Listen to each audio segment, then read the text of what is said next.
जयकारा बोल मेरे श्री गुरु महाराज की जय। बोल साचे दरबार की जय। गुरु ब्रह्मा गुरु विष्णु गुरु साक्षात परमेश्वरा गुरु परब्रह्म स्वामी गुरुदेव महेश्वरा। तमेव माता च पिता तमेव बंधु च सखा तमेव विद्या च द्रविड़ तमेव वंदो चरण सरोजो मुद मंगलकार जैसे वतन होते हैं भवसागर से गुरु जी के सिमरण मात्र से नाशक विघ्न तासे सब परम में व्यावत है सबसे। आप प्रकटे जगत में जीव का निस्तार में शब्द ना बनाए सुंदर जीव का अवतार। नम्रता और दीनता से भेंट सद्गुरु लीजिए मैं हूँ शरणागत तुम्हारो दास।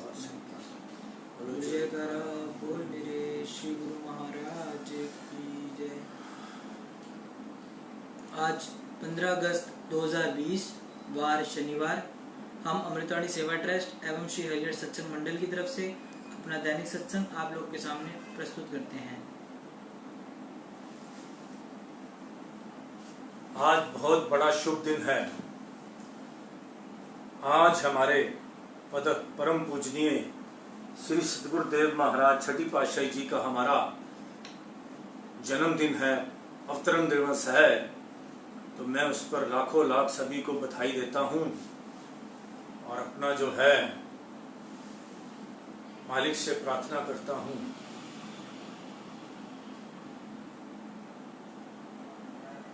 कि जो है सारा संसार सुखी हो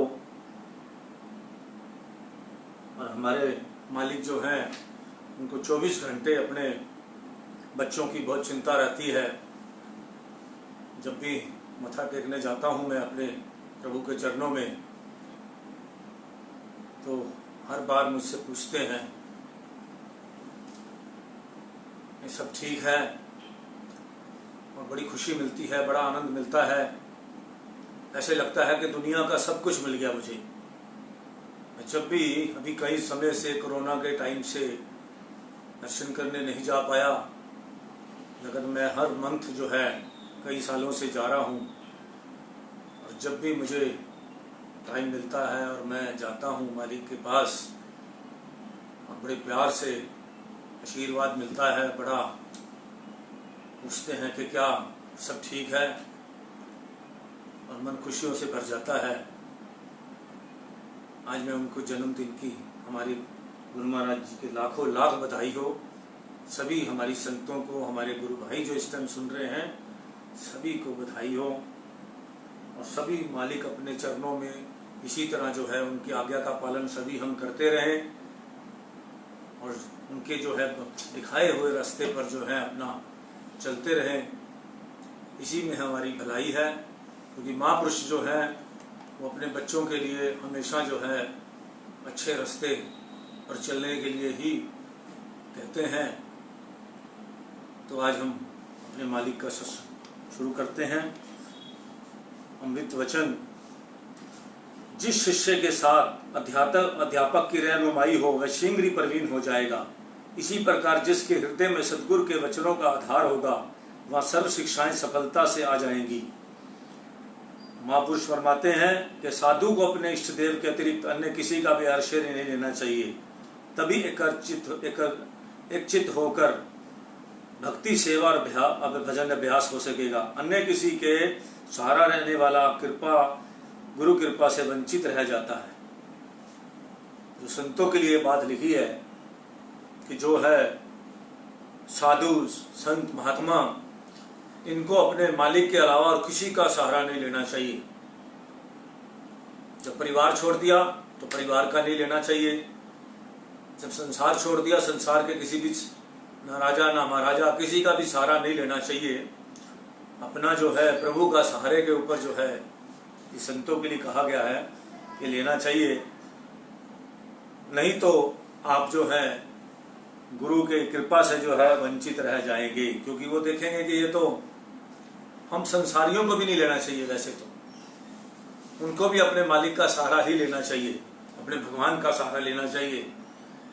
अगर हम जो है किसी और का सहारा लेंगे तो भगवान सोच लेता है कि इसको मेरे से तो ज़्यादा दूसरे पर विश्वास है। तो मैं तो इस तरह सोच के चलता हूँ। कर्म करना अलग बात है, कर्म तो आपको करना पड़ेगा, सबको मिलना पड़ेगा, लेकिन अपना एक भजन है,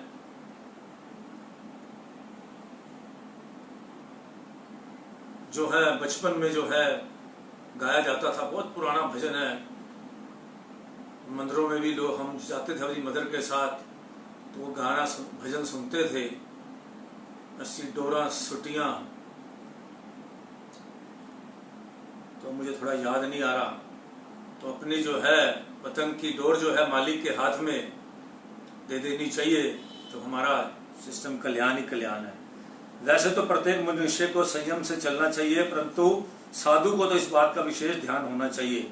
यदि उसने संयम नहीं रखा और उसे अपमान के अतिरिक्त भारी दुख उठाना पड़ेगा।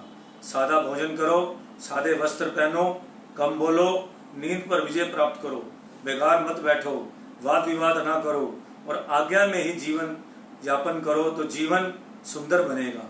देखो इस सारी 4-5 बातों में ही सारा सिस्टम निकल आता है।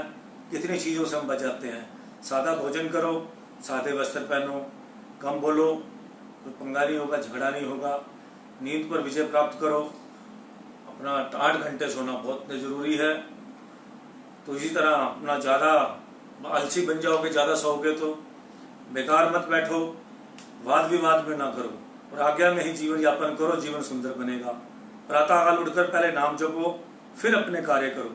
मालिक जागृत रहे और सेवक नींद करे, वह बेकार रहे, यह तो लज्जा की बात है।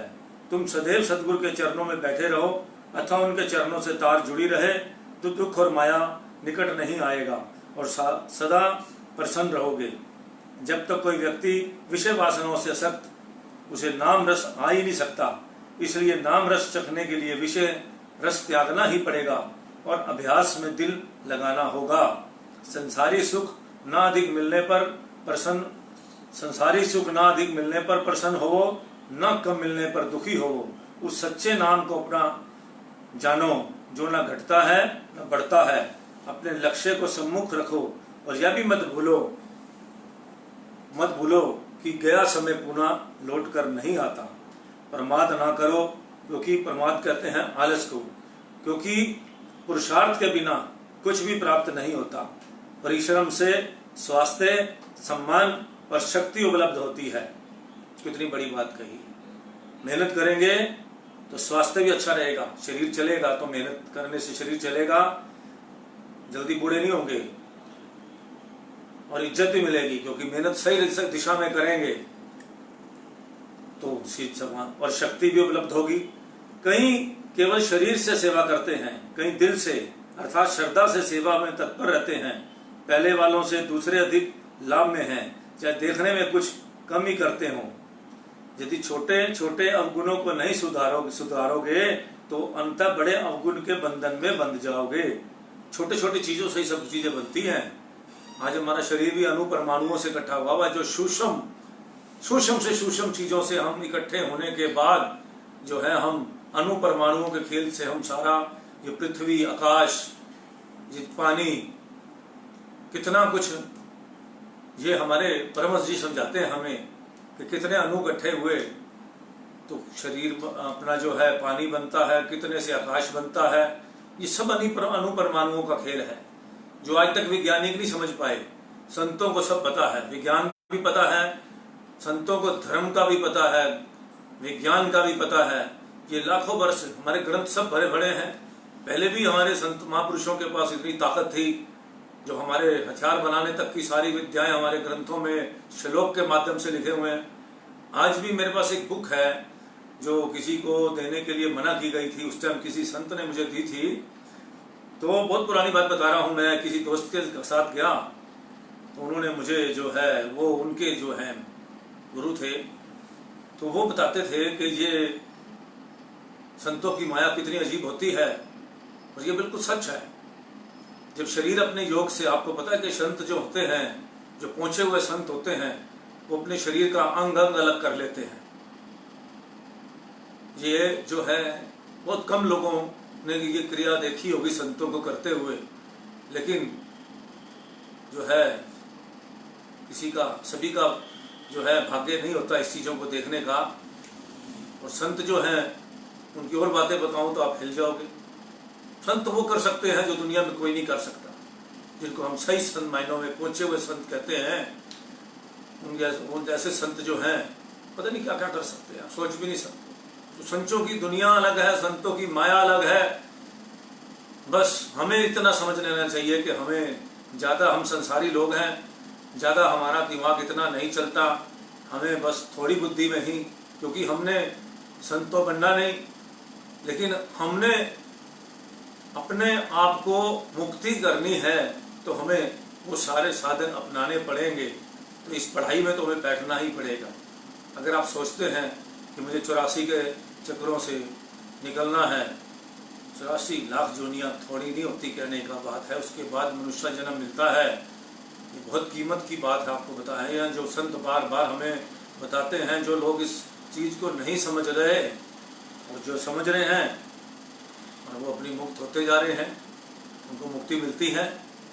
बड़े लोगों को मिली, आपके भी आस पड़ोस में बड़ी दुनिया होगी। आप जो अगर संतों वाली राह पर चल रहे हैं या हमारे गुरु भाई हैं, उनको अपने धर्म के बारे में बहुत पता है, कैसे हमारे जो है महात्मा लोग कैसे शरीर छोड़ते हैं, कैसे अपना कितनी सेवा करते हैं, कितना दरबार की सेवा करते हैं, कैसे वो अपना जो है, जो हमारे मालिक ने तो सीधा कह रखा है कि मुक्ति की गारंटी है जो हमारे 5 नियम करेगा।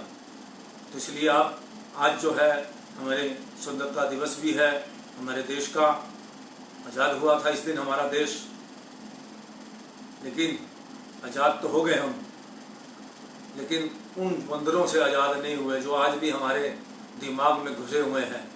जात पात से हम आज़ाद नहीं हुए, सिस्टम से, किसी बड़े बड़े ऐसे सिस्टम हैं जिनसे हम आज़ाद नहीं हुए।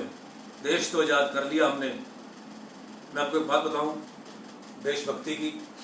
हमारे देश में अभी ये नहीं कि देशभक्ति घट गई है, थोड़ा ये है कि पहले दिखता था, अब दिखता कम है। एक टाइम में देशभक्ति बहुत गहरी दिखती थी।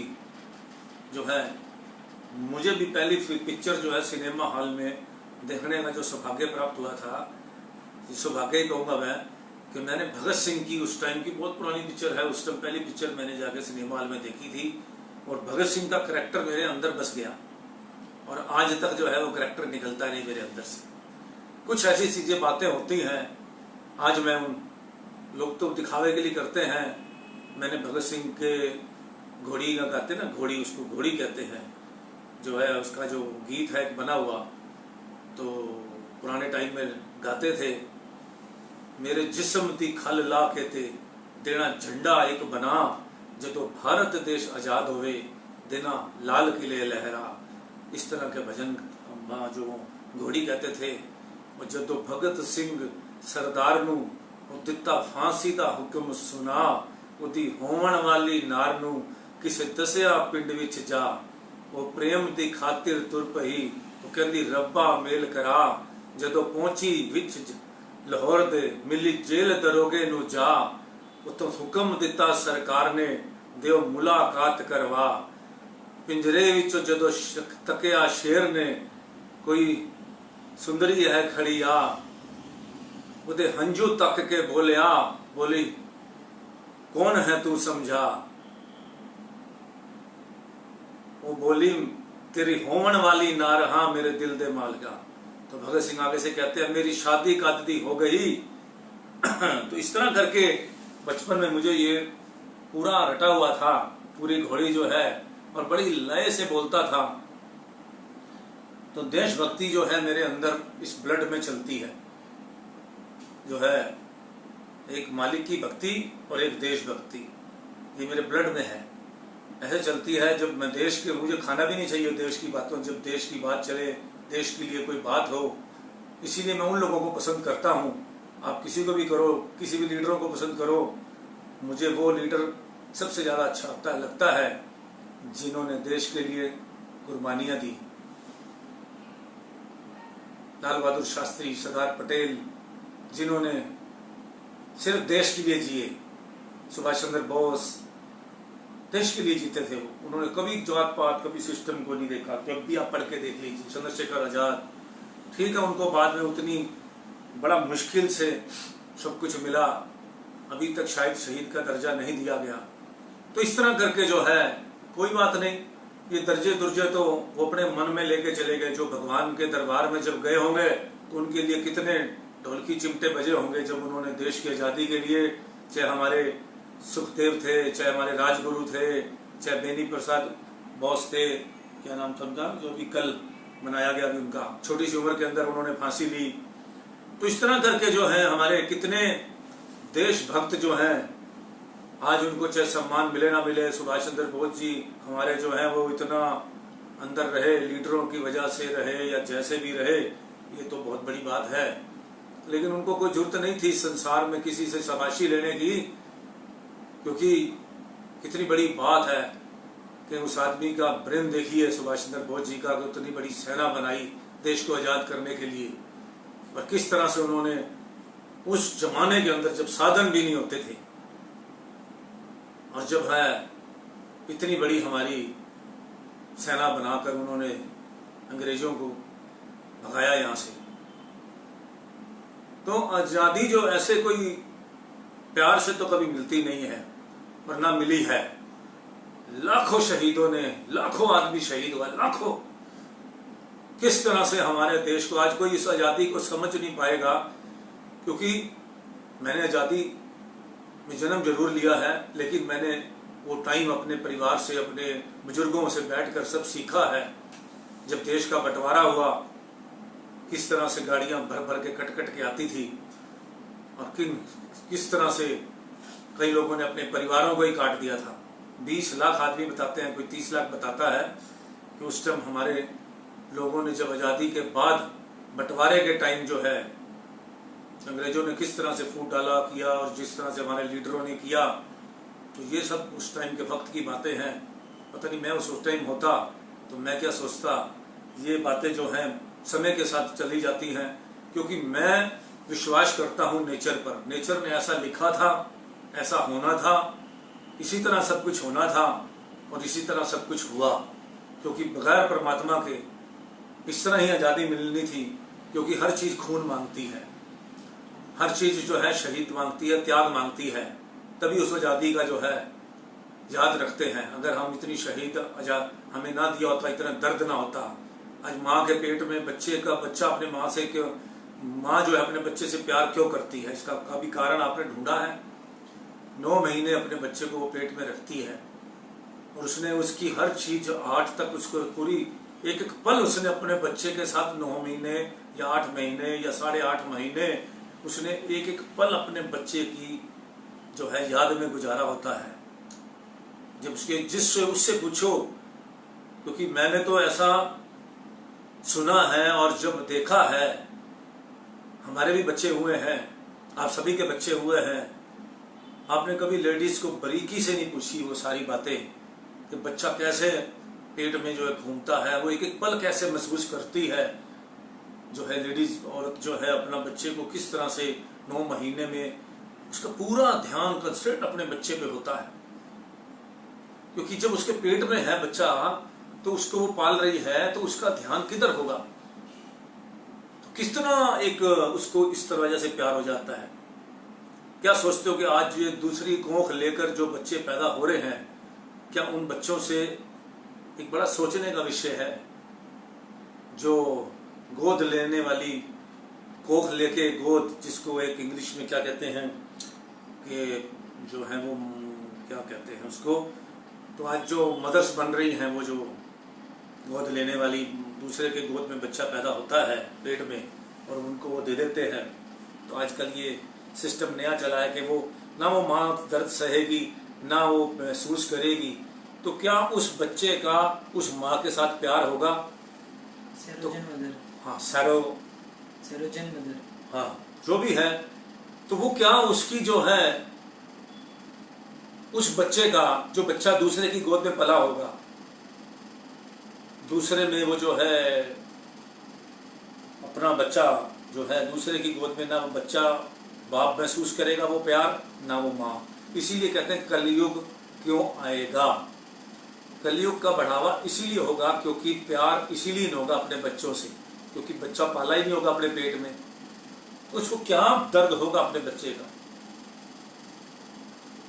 क्या वो, खैर वो तो अलग बात है कि कुत्ते के बच्चे से भी प्यार हो जाता है। ऐसे कुत्ता घर में पाल लो तो वो भी उतना प्यार हो ही जाता है जब इंसान एक कुत्ता पाल लेता है। आजकल तो कुत्ता और तरीके से भी पाला जा रहा है। कईयों के घर में खुशियाँ नहीं हैं, कई तरह की प्रॉब्लम्स हैं, डिप्रेशन दूर करने के लिए भी कुत्ता पाला जा रहा है, क्योंकि ध्यान डाइवर्ट कैसे हो, मियाँ बीवी का झगड़ा हो, वहाँ भी कुत्ता पाला जाता है कि चलो भाई कुत्ता पालो, शायद जो है कुत्ते से पड़ जाएगा प्यार, जो उधर मियाँ बीवी में नहीं हो रहा तो कुत्ते में पड़ जाएगा। ये मैं जेन्युइन बात बता रहा हूँ, क्योंकि मैं सब कुछ बातों का उदाहरण पेश करता हूँ। बड़ी सारी बातें उदाहरण पेश कर सकता हूँ जिनके परिवारों में थोड़ी खटपट रहती है। कई लोग ज्योतिष के हिसाब से कुत्ता पालते हैं। ये हमारे संस्कार हैं। उस कुत्ते को पालना वो किसी तरीके भी आएगा, क्योंकि वो आपके सदस्य है, वो आपके घर का। आज नहीं रहा होगा, पहले रहा होगा। बिना अंजल के, बिना लेन देन के इंसान के घर में कोई भी नहीं आ सकता। आपका खाना, आपका कमाया हुआ पैसा कोई भी आदमी खा नहीं सकता दूसरा, जब तक उसका अंजल नहीं लिखा। आप कोशिश करके देखिए, कई जगह आप जाने की कोशिश करते होंगे, लेकिन क्या आप जब भी जा पाते हैं? जब तक अंजल नहीं है, इस हाथ में रेखाएं नहीं बनी, किस्मत का वहां हमारा खाना पीना नहीं लिखा, हमारी प्रालब्ध नहीं लिखी। प्रालब्ध तो परछाई की तरह चलती है हमारे साथ। ये मैं थोड़ा कह रहा हूं, ये महापुरुष कहते हैं। प्रालब्ध जो परछाई की तरह चलती है। जो आकाश में मंगल ग्रह पर जाते हैं, चंद्र ग्रह पे जाते हैं, जो ग्रह पे जाते हैं, कल्पना चावला भी गई थी, तो उनका अंजल जितना था वो आकाश में ही चल रह गई। उनका भोजन भी उनके साथ गया था, जो खाना पीना था प्रालब्ध उनके साथ चली गई थी। जितने दिन के उन्होंने खाना पीना था, कहते दाना पानी खिंच के ले जांदा, कौन किसे वाल जांदा हो। दाना पानी एक हमारे पुराने टाइम का ये गाना है, दाना पानी खिंच के ले जांदा, कौन किसे वाल जांदा हो। तो ये सारी चीजों की हमारे जो हैं, हम पंजाबी जो थे वो गानों में ही, भजनों में ही सब कुछ जो है उसके उत्तर आंसर जो है तो उस तरह चल पहले बने हुए थे। गजल्स में सुनते थे, गानों में सुनाते थे। पुराने गायक थे, वो असलियत को अपने भजनों में, अपने गानों में उतार देते थे। आज मोहम्मद रफ़ी के गाने सुनो, आप पुराने गाने सुनिए जो बने हुए हैं, जिन्हों गाने बनाते थे, तो मुकेश के सुनो, क्या मतलब कि क्या भगवान के ऊपर, वो दुनिया के रखवाले सुन दर्द में भरे भरे नाले। तो क्या उसने भगवान को खींच के रख दिया इस गाना। उन्होंने एक कैसेट आई थी मेरे पास, शायद उन्होंने लंदन में गाया था, तो क्या आदमी के शरीर खिंच जाता है उस गाने से। तो इस तरह से कितने भगवान के ऊपर जो है, फिल्मी गाने भी इतने भगवान के अच्छे बने होते थे कि आदमी के आंसू निकल आते थे। देशभक्ति के गाने सुनिए, ऐ मेरे वतन के लोगों जरा आंख में भर लो पानी, जो शहीद हुए हैं उनके।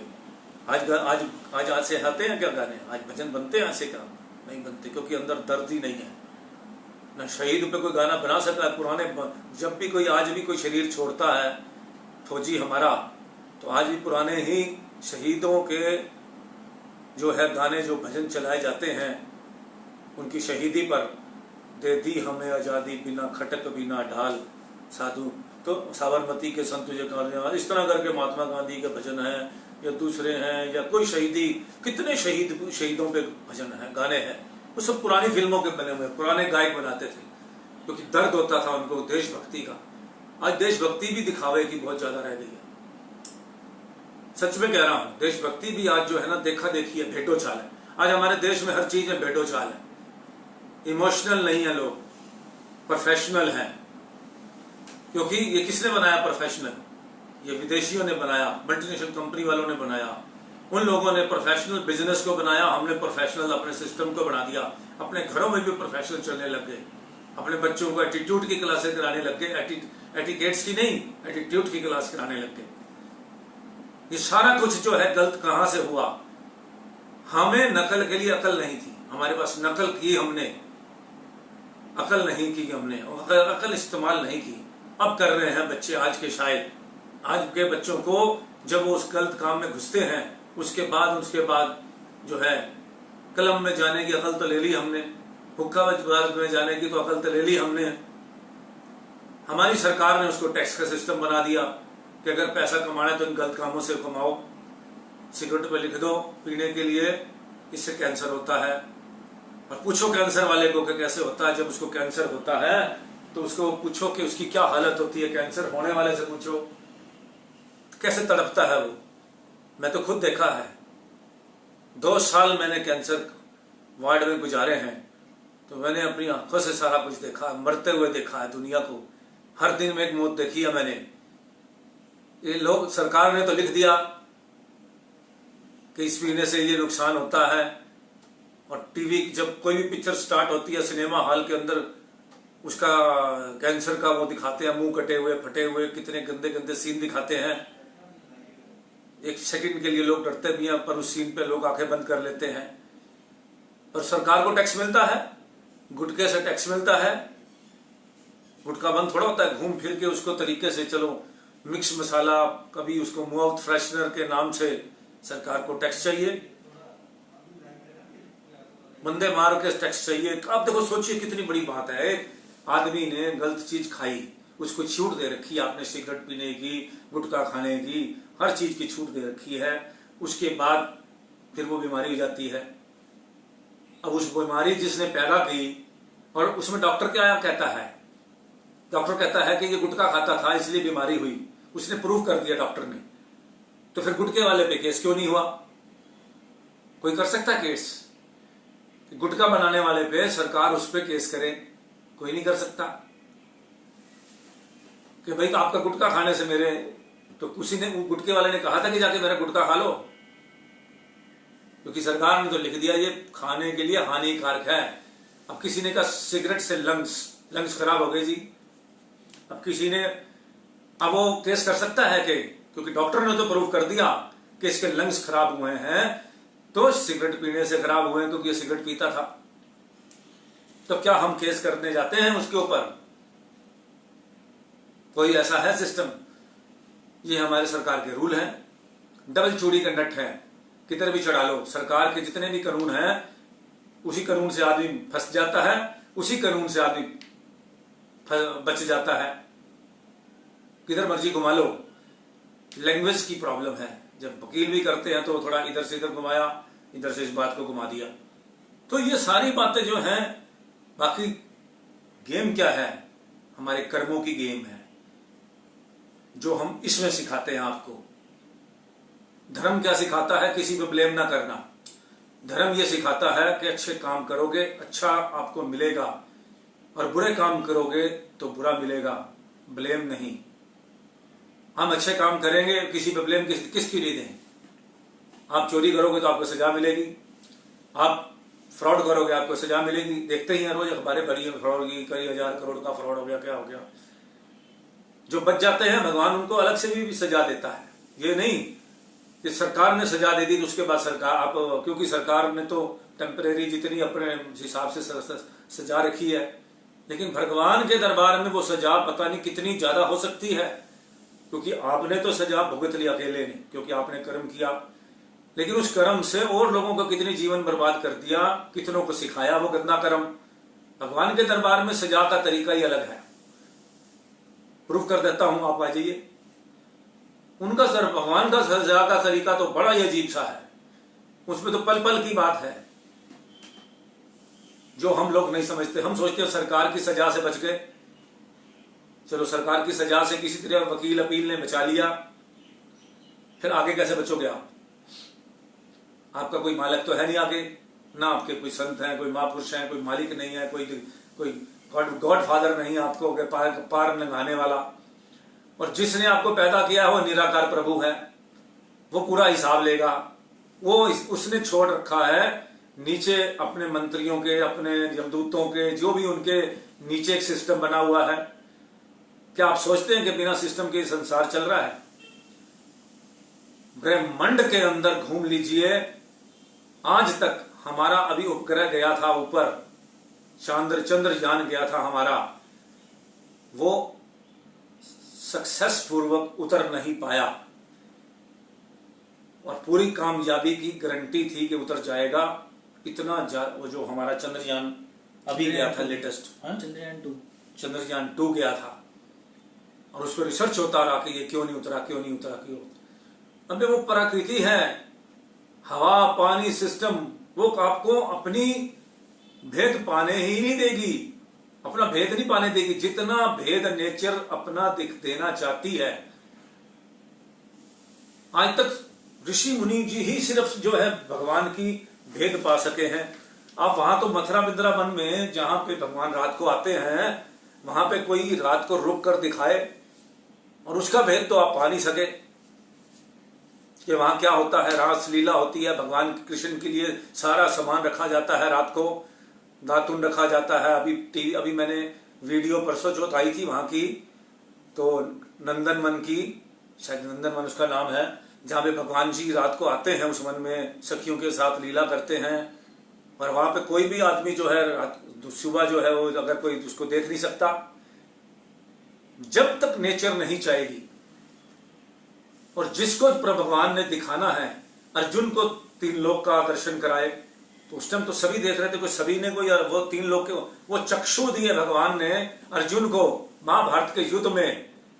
जब उन्होंने भगवान ने ये दिखाया, गीता का ज्ञान दिया कि देखो मेरे ये सारे जो है मरे हुए हैं, तेरा तो नाम बनना अर्जुन, काम तो सारे हो चुके हैं, हिस्ट्री तो पहले लिख दी गई है, कैसे किसने किस तीर से मिलना, किसने किस तीर से मरना है, किसने बम से मिलना, किसने गोले से मरना है, वो सब लिखा जा चुका है।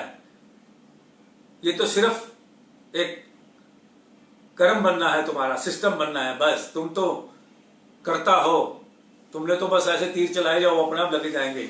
और बाद में ये सिद्ध भी हो गया कि सारा युद्ध भगवान ने लड़ा था। वो खोपड़ी जो है काट कर उसकी लगाई थी बांस पर, और उसको जब पूछा गया, और जब संजय से भी पूछा गया, धृतराष्ट्र ने पूछा कि क्या देख रहे हो संजय, उसने कहा देख रहा हूं कि भगवान का जो चक्र है, सुदर्शन चक्र जो है, वो यही सबको खत्म करते जा रहा है।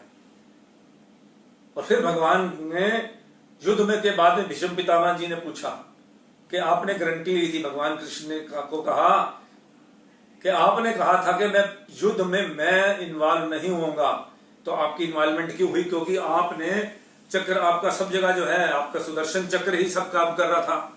तब भगवान ने कहा मैंने इस युद्ध आप लोगों के लिए नहीं लड़ा, न कौरवों के लिए न पांडवों के लिए, मैंने समाज के लिए लड़ा, धर्म के लिए लड़ा।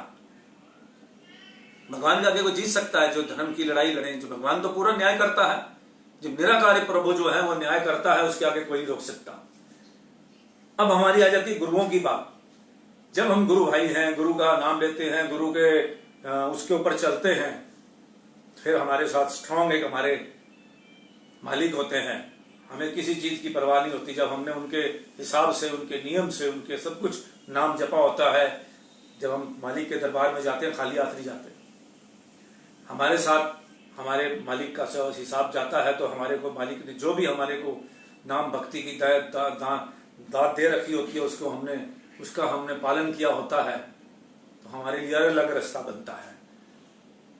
प्रभु भक्तों के लिए अलग रास्ता होता है, उस रास्ते से ही नहीं जाते हो। उनके लिए तो मालिक ने सीधा अपना सिस्टम बना रखा है। ये मैं नहीं कहता, ये सारे ग्रंथ कहते हैं, कुछ रास्ते से नहीं गुजरना पड़ता, ना उसमें नरक आता है रास्ते में। कई लोगों को नरक दिखाया जाता है रास्ते में, ये देखो नरक, नरक तुम देखते ही हैं, कितना नरक देखते हैं सारा दिन में। देखिए आप हिंदुस्तान के अंदर तो कोई नरक की कमी है? अस्पतालों में जाइए, तड़पते हुए लोगों को देखिए आप, नरक की कमी है। जो लोग गलत रोल करते हैं या पीछे से करके आए हैं, उनके लिए भगवान ने यहाँ अस्पताल भी बना दिए, तरह डॉक्टर भी बना दिए, सिस्टम बना दिए। कुदरत की कितनी बड़ी रचना है।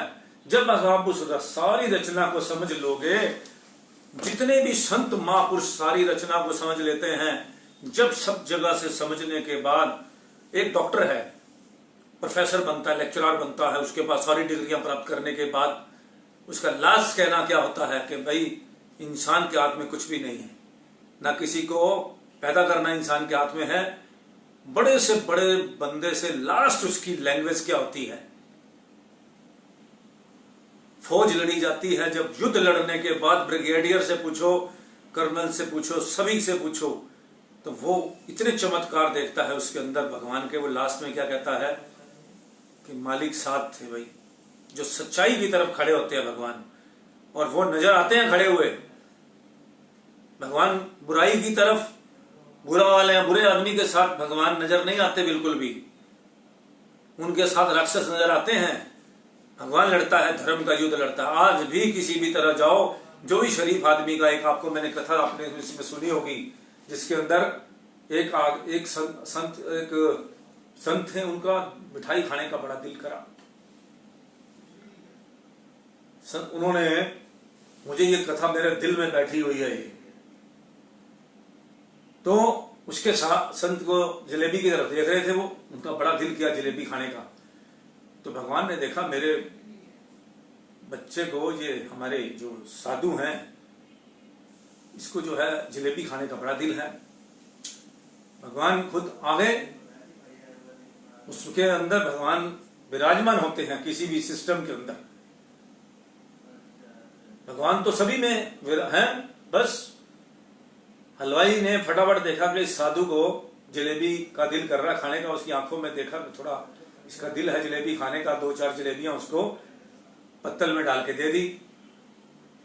अब ओहो, संत की तो खुशी का ठिकाना नहीं रहा। साधु का बारिश के दिन थे, वो तो अपना झूमने लग गया कि प्रभु ने मेरी सुन ली, जलेबी दे दी मुझे।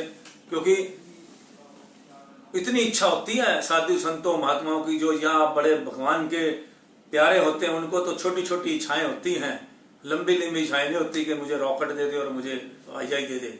वो तो जलेबी खाने का दिल था, भगवान से मांग ली जलेबी, भगवान ने जलेबी दे दी। वो अपना बड़ा नाचता हुआ सब पानी में छपक छपक करता हुआ जा रहा है, अपना जलेबी खाता हुआ। और पीछे से एक प्रेमी प्रेमिका जो हैं, वो अपना निकल रहे हैं, बातें कर रहे हैं, गले बाजू डाल के घूम रहे हैं। अचानक उसने छपक छपक करके, जब उस संत ने साधु का पैर पानी में पड़ा, तो कीचड़ जो है थोड़ा सा उसकी प्रेमिका के ऊपर साड़ी पर पड़ गया, पीछे वाले के। वो तो अपनी भगवान की मौज में था, उसको क्या मालूम कि पीछे वाले के लेडीज पे पानी पड़ गया। अब उसने क्या करा, ये ना देखा, उसने तो अपनी इतना डूबा हुआ था अपनी प्रेमिका के प्यार में, उसने जो है साधु को 4-5 थप्पड़ खींच के मार दिए। उसकी जलेबी भी फेंक दी और उसको थप्पड़ भी 4-5 खींच के मार दिए। अब जी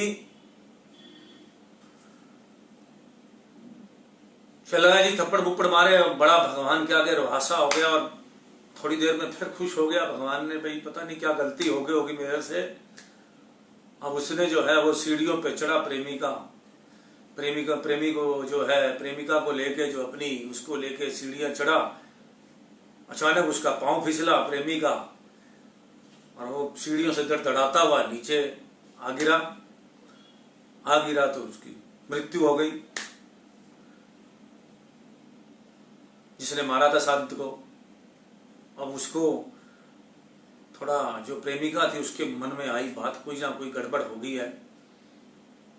तो पीछे भागी संत के पास, साधु के पास, कि मेरे घरवाला को जो है कुछ हो गया है, जो तुम्हारा मेरा प्रेमी है उसको कुछ प्रॉब्लम हो गई है, गिर गया है। उसको उस टाइम नहीं पता था, मर गया। भाई कुछ कर भाई, कुछ तुम्हारे को, तुमने से उसको क्या ऐसा, क्या तुमने उसको क्या कहते हैं, बदआशीष दी है, बद्दुआ दी है, जिससे वो मर गया। तो उसने कहा कि मैं तो ना दुआ देता हूं ना बद्दुआ देता हूं।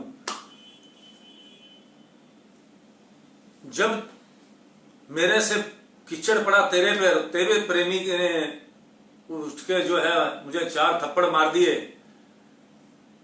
और इसी तरह जो है अब मेरा जो प्रेमी था, अब वो, ये उसका काम है, उसने क्या कर दिया मुझे क्या पता। जो मुझे चाहता था ये उसने जो है उसने बदले में क्या किया। अब मैंने तो उसको नहीं कहा था कुछ भी। तेरे प्रेमी ने चाहा तो मुझे थप्पड़ मार दिया तूने अपने प्रेमी के, और जो मुझे चाहता था उसने किसको क्या कर दिया। ये तो आपका प्रेमी प्रेमी का आपस में जो है झगड़ा है, मेरा कोई झगड़ा नहीं है, ना मैं इससे मैंने ना बददुआ दी ना दी उसने, ये तो उसका प्रेमी प्रेमी का झगड़ा है। जो मुझे चाहता था उसने क्या किया, जो तुझे चाहता था उसने मुझे थप्पड़ मार दिए। तो ये है सिस्टम। कहते हैं ना, गरीब को मत सता गरीब रो देगा, सुनेगा उसकी जब परमात्मा तो तुझे जड़ से खो देगा। और ऐसा होता ही है। मैंने बड़े बड़े ऐसे आदमियों को देखा है जिन्होंने ये कहा है कि भगवान नजदीक है, ये थप्पड़ नजदीक है। कईयों को अपने अभिमान में कहते हुए सुना मैंने। कभी हमने, बहुत पहले की बात बता रहा हूँ, किसी बदमाश टाइप लोग जो हैं वो शरीफ आदमी को कहते हुए सुना मैंने। फिर उनको ऐसे भगवान ने दिखाया कि मैं नजदीक हूं। आज तक वो तड़प रहे हैं, सब परिवार तड़प रहा है, खत्म हो गया, दुनिया खत्म हो गई उनकी। जड़ से खो देता है भगवान उसको, जड़ से। जिसने गरीब को सताया, जिसने भी किसी के साथ बुरा किया, तो निश्चित जानो कि उसका 7 जन्म खत्म हो गए, उसके अगले पिछले उसके परिवार ही खत्म हो गया। जिसने गरीब का पैसा मारा, जिसने गरीब को सताया, जिसने भी भगवान, जब उसका परमात्मा है ना, जब उसका मालिक है, कोई मत सोचो कि जो पैसे वाले का मालिक तो पैसे वाला, वो पैसे वाला कुछ नहीं होता। पैसा वाला तो अपने घमंड में घूम रहा होता है कि मेरे पास पैसा है, मेरी पुलिस है, मेरा डीसीपी है, मेरा डीआईजी है, मेरे मंत्री हैं। जब मालिक 1000, भगवान क्या कहता है कि मैं अपने प्रेमी, मेरे प्रेमी को कोई तंग करता है, उसका लाख चाहने वाले भी कोई आ जाएं। इसी ग्रंथ में लिखा हुआ है, इसी में, कि लाखों दुश्मन, लाख आदमी बुरा चाहे तो उसका बुरा नहीं होने देता मैं अपने। भगवान इतना ध्यान रखता है अपने प्रेमी का, अपने बच्चों का ध्यान इतना रखता है कि बिगड़ने ही नहीं देता। आपने देखा हरना कश्यप की कहानी, ये क्यों बनी हुई है कहानियां? ये अपने बच्चों को सुनाने के लिए बनी हुई है हमारे को। हिरण्य कश्यप ने जब अपने बच्चे को कहा, प्रहलाद को कितने कष्ट दिए, गरम गरम खंबे से होलिका में आग में डाल दिया, उसको तो खंबे से चिपकाया गरम गरम से, तो उसको तो ठंडा लगा, उसमें डाला, आग में होलिका जल गई, वरदान जिसको मिला हुआ था, प्रहलाद बच गए। ऐसे ध्रुव भगत की कहानी है। भगवान ने अपने भक्तों की कहां रक्षा नहीं की, और आज भी करते हैं। पल पल में देखो तो मालिक हर जगह नजर आते हैं। नजर, हर काम के पीछे भगवान का हाथ होता है। हर काम, अच्छे काम के पीछे बिना परमात्मा के एक पत्ता भी नहीं हिल सकता। ये बात लिख लो। और इसलिए मालिक को अपना मालिक जानो, अपने परमात्मा को अपना मालिक बना के रखोगे तो दुनिया में हर चीज आपके लिए आसान हो जाएगी। तो इसलिए ये लिखा इस काम में, यदि छोटे छोटे अवगुणों को नहीं सुधारोगे तो अनंता बड़े अवगुण के बंधन में बन जाओगे। तुम्हारा मन जो कई जगहों पर विभाजित हो रहा है उसे एकत्र करके सदगुरु के चरणों में लगाओ। चंचल प्रीति वालों का अंतरिम शांति नहीं उपलब्ध होती, चाहे वे पूर्ण सृष्टि के सम्राट क्यों ना बन जाएं। महापुरुष फरमाते हैं कि सदगुरु का उसी सेवक के हृदय में निवास होता है जो आज्ञाकारी हो, सदगुरु वचनों में जिसका अटूट प्रेम हो। बात वहीं आ गई। इस एक लाइन के अंदर पूरी बात सुनाई जा सकती है। एक लाइन के अंदर 1 घंटा और बोला जा सकता है कि जिसका मालिक के अंदर, मालिक जिसको चाहते हैं उसके लिए कोई बाल बाका नहीं हो सकता। बोलो जयकारा, बोल मेरे। अब ये अनंत सिंह आपको बहुत सुंदर सत्संग सुनाएगा। सत्संग। भूल को ना मानना महाभूल।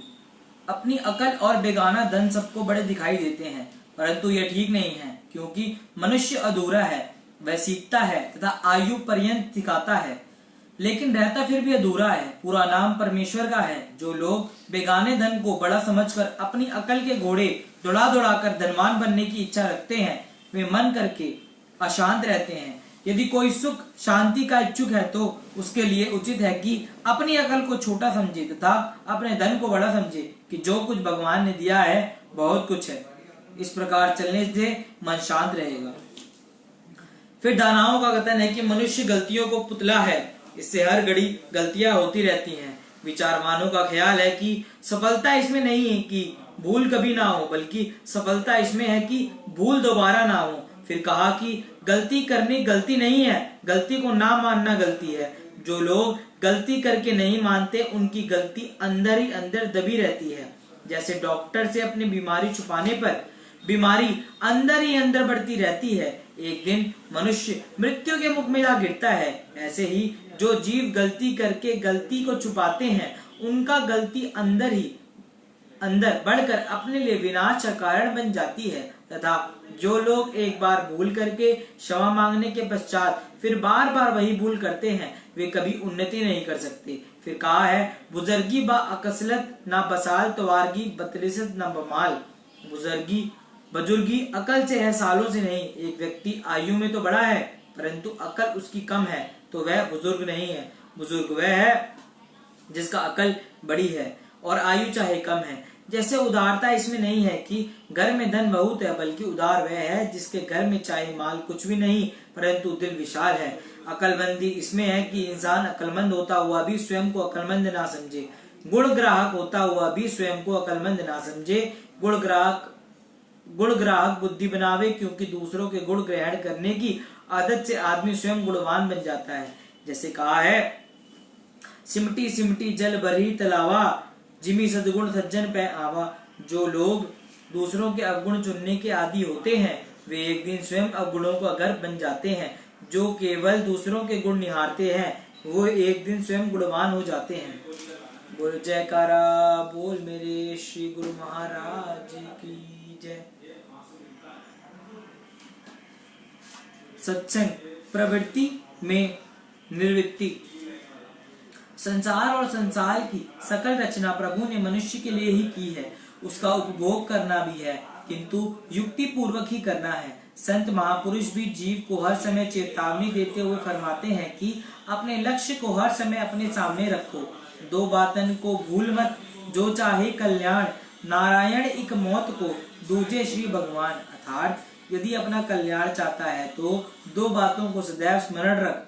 प्रथम मृत्यु को, जिसकी गोद में प्रत्येक व्यक्ति को सोना है। द्वितीय मालिक का सच्चा नाम, जिसके बिना मनुष्य का जीवन व्यर्थ है। इन दोनों मृत्यु व प्रभु को अगर जीव सदैव स्मरण रखेगा तो मालिक की बंदगी करना कदापि नहीं भूल सकता। और जिसको निरंतर भजन अभ्यास की आदत पड़ जाती है, उस पर मोह माया आदि नहीं व्याप सकते।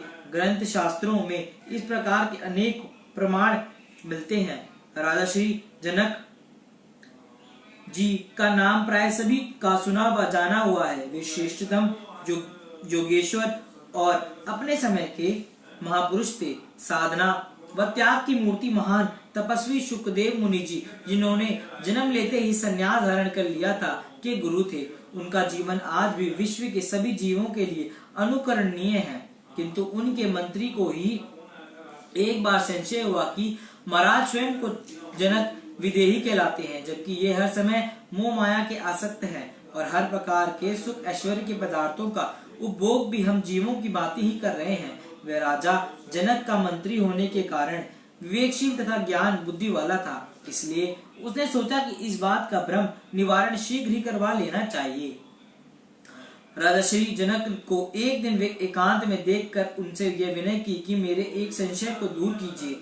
जनक विदेही ने कहा, कहो क्या बात है। मंत्री ने पूर्ण वार्ता कह सुनाई। राजा ने पूरी गाथा भली भांति सुन ली और कहा कि समय आने पर आपको इसका उत्तर मिल जाएगा। मंत्री के जाने के पश्चात राजा जी ने सोचा कि इसके संशय का अवश्य निवारण करना चाहिए। महापुरुषों से जीव की हानि सहन नहीं होती, इसलिए अल्प समय में ही मंत्री की शंका को समाधान होने के लिए कारण बन गया। राज दरबार के कार्य में उनसे कोई गलती हो गई। इस पर राजा जनक ने अपने मंत्री से नाराज होकर फांसी का दंड सुना दिया। अब उस बेचारे को दिन को चैन नहीं तो रात को आराम नहीं, भूख प्यास सब कुछ समाप्त। आखिर राजा का हुक्म था, आज शाम को मंत्री जी को सूली पर चढ़ाना है। और इधर उनकी जनक विदेही जो उनका निमंत्रण भेजा है कि आज दोपहर को हमारे महलों में आपकी दावत है। निमंत्रण पाते ही मंत्री निष्पद्ध सा रह गया। ये कैसा कौतुक है, ना जाने विधाता तो क्या लीला रचाई है। दोपहर के महलों में मिष्टान पकवान और 2 घंटे के पश्चात जीवन के प्रस्थान, किंतु राजा आज्ञा के किसी तरह टाल नहीं सकता। इधर राजा श्री राजश्री जी ने अपनी रानियों को आदेश दिया कि आज 36 प्रकार के व्यंजन बनाए जाएं। खूब ही स्वादिष्ट हो, परंतु मीठी वस्तुओं में शक्कर ना हो, सब्जियों अथवा नमकीन और दालों में नमक ना हो। रानी आश्चर्यचकित हो गई, किंतु बाद में समझ गई कि आज महाराजा ने किसी की परीक्षा लेनी होगी या किसी कोई नसीहत देनी होगी। दोपहर हो गई, भोजन भी तैयार हो गया। मंत्री जी बैठे मौत की घड़ियां गिन रहे थे कि राजदूत बुलाने पहुंच गए। राजा आज्ञा पाते ही महल में पहुंच गए। आज राजश्री ने अपने साथ अपने मंत्री को भोजन कराया। भोजन कर लेने के पश्चात राजा ने मंत्री से पूछा, कहो भाई, भोजन कैसा लगा? मीठा, तीखा और नमक आदि ठीक था? किसी वस्तु की कमी तो नहीं थी? मंत्री ने कहा, महाराज, मुझे तो यह भी नहीं मालूम था कि मैं कहाँ बैठा हूँ और क्या खा रहा हूँ। कहाँ मीठा तीखा और कहाँ नमक व स्वाद। यहाँ तो आंखों के आगे फांसी का तख्ता ही घूम रहा है। मैंने तो आपकी आज्ञा का पालन किया, वरना मेरे ख्यालों में तो इस समय मृत्यु का ही चित्र बन रहा है कि अभी 1.5-2 घंटे के पश्चात मेरा यहाँ नामो निशान भी नजर नहीं आएगा। इस समय मुझे तो काल की गोद के अतिरिक्त ना कोई नजर आ रहा है और ना ही किसी पदार्थ का स्वाद अथवा रस पता चल रहा है। राजश्री जनक जी ने कहा, बस यही तुम्हारे प्रश्न का उत्तर है। आज तुम्हें अपने मृत्यु की चिंता में सब पदार्थों को ग्रहण करते हुए भी उनमें से कोई रसानुभूति नहीं हुई। मैं तो हर समय, हर पल, हर घड़ी मृत्यु को स्मरण रखता हूँ। मैं सब कार्य व्यवहार तो सर्वसाधारण के समान करता हूँ।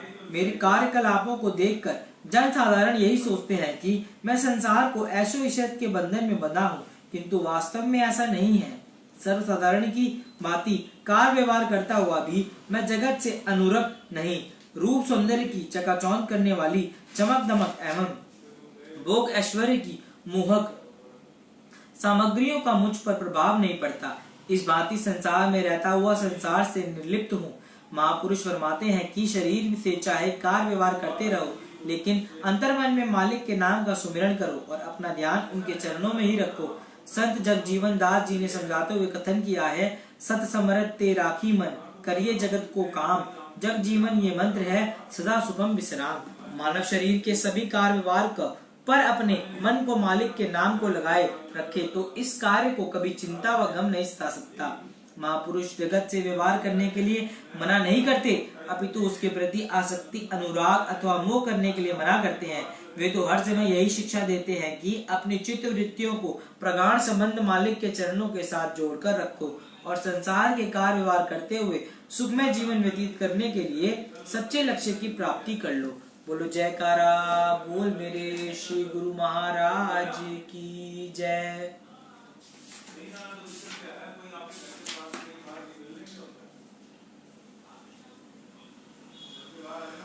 सत्संग श्री प्रथम तृतीय पातशाही जी महाराज प्रवचन। सेवक की तलब। इंसान की चित्त वृत्ति अर्थात सुरती की धारा एक ऐसी चीज है कि उसे जिस तरह की लगा दिया जाए उसी काम में ही सफलता और उन्नति प्राप्त कर लेती है, क्योंकि यह सुरती शक्ति का भंडार या खजाना है। जिसने जिस काम में सुरती को लगा दिया उसने उसी काम में ही प्रत्यक्ष उन्नति या कमाल करके दिखला दिया और वह धीरे धीरे उसी का रूप बनता चला गया। किंतु विचार इस बात का करना है कि सुरती को किस चीज में लगाना चाहिए। दुनियावी तरक्की अर्थात सांसारिक मोह ममता में प्रगति प्राप्त करना अथवा संसार के अनेकों सुख भोग और पदार्थ आदि प्राप्त कर लेना जो कि सब नाशवंत है। इनकी प्राप्ति करना महज अपने शत्रुओं अर्थात काम, क्रोध, लोभ, मोह, अहंकार और मान बढ़ाई को बढ़ावा देना है, जो बंधन और गिरावट का कारण है। मानुष तन में आकर जिसने इन दुनियावी तरक्की को दृष्टि में रखा अथवा अपने ख्याल या अपनी सुरती को धन दौलत, भोग पदार्थ और नफसानियत के सामानों की प्राप्ति में लगा दिया, उसकी वह सब मेहनत और पुरुषार्थ निरर्थक है। ऐसा समझो कि वे बड़े नुकसान में चला गया। यदि एक मनमुख संसारी जीव अपनी सुरती की धारा को, जो अत्यंत मूल्यवान वस्तु है, अपनी नफसानी तरक्की की खातिर झूठी ख्वाहिशों के पीछे लगाकर तुच्छ संसारी पदार्थों और फिजूल वासनाओं में खर्च करता है और सब कार्यवाही नफसानियत को खातिर करता है, तो यह मानवता के नाम पर कलंक है। नहीं, गुरुमुख जीवों का काम इससे भिन्न है। गुरुमुख सेवक का काम महज यही है कि वह बेखाइश होकर अर्थात निष्काम भाव से अपने इष्ट देव के शब्द की कमाई करे तथा सद्गुरु की सेवा में मगन रहे। सिवाय अपने इष्ट देव की प्रसन्नता के और किसी प्रकार की ख्वाहिश भी सेवक के मन में रहना उचित नहीं है। सेवक की ख्वाहिश, सेवक की इज्जत, सेवक की मान बढ़ाई और सेवक का सब कुछ यह कि वह अपने इष्ट देव की प्रसन्नता और कृपा को चाहे। अस अभिमान जाहि जनि भरे, मैं सेवक रघुपति पति मोरे। रामायण जी में चौपाई है। सेवक की चाह यह है कि ऐसा अभिमान तो कभी भूल कर भी मेरे मन से ना जाए कि मैं अपने इष्टदेव स्वामी का सेवक हूं और वे मेरे स्वामी हैं।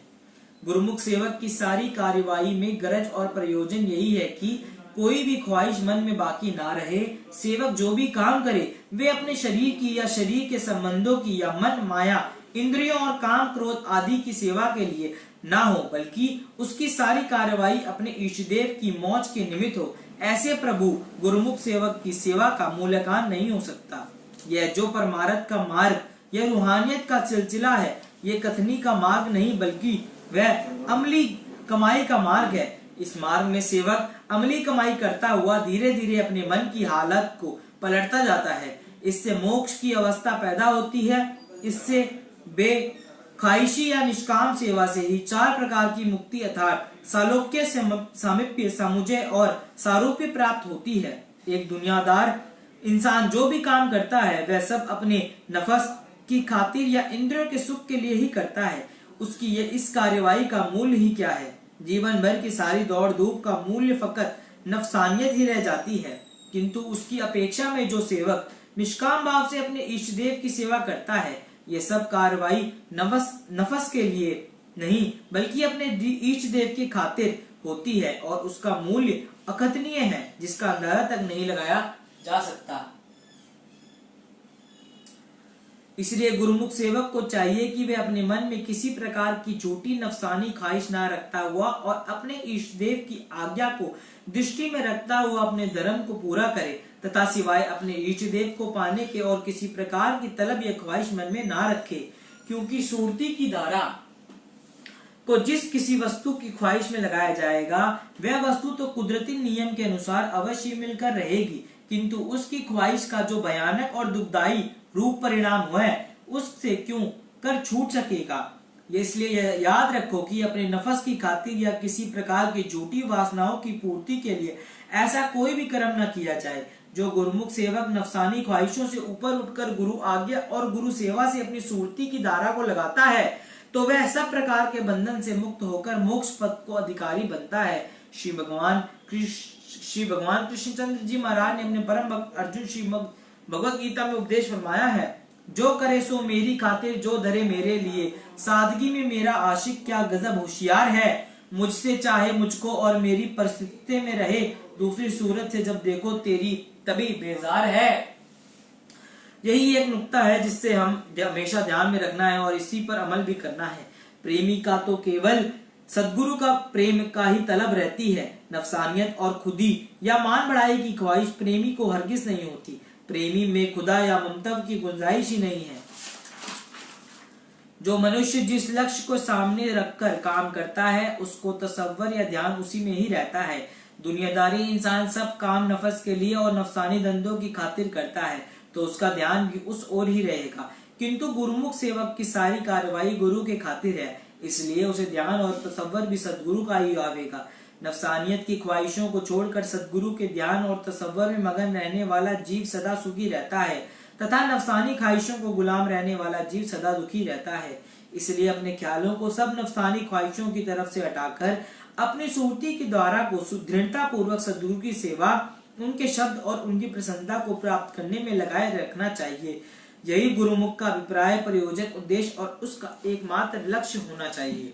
बोलो जयकारा बोल मेरे श्री गुरु महाराज की जय। मैं आनंद सिंह, अमृतवाणी सेवा ट्रस्ट एवं श्री हरिहर सत्संग मंडल की तरफ से आप सभी देशवासियों को 15 अगस्त की हार्दिक शुभकामनाएं देता हूँ। राम राम, जय सच्चिदानंद, सत श्री अकाल।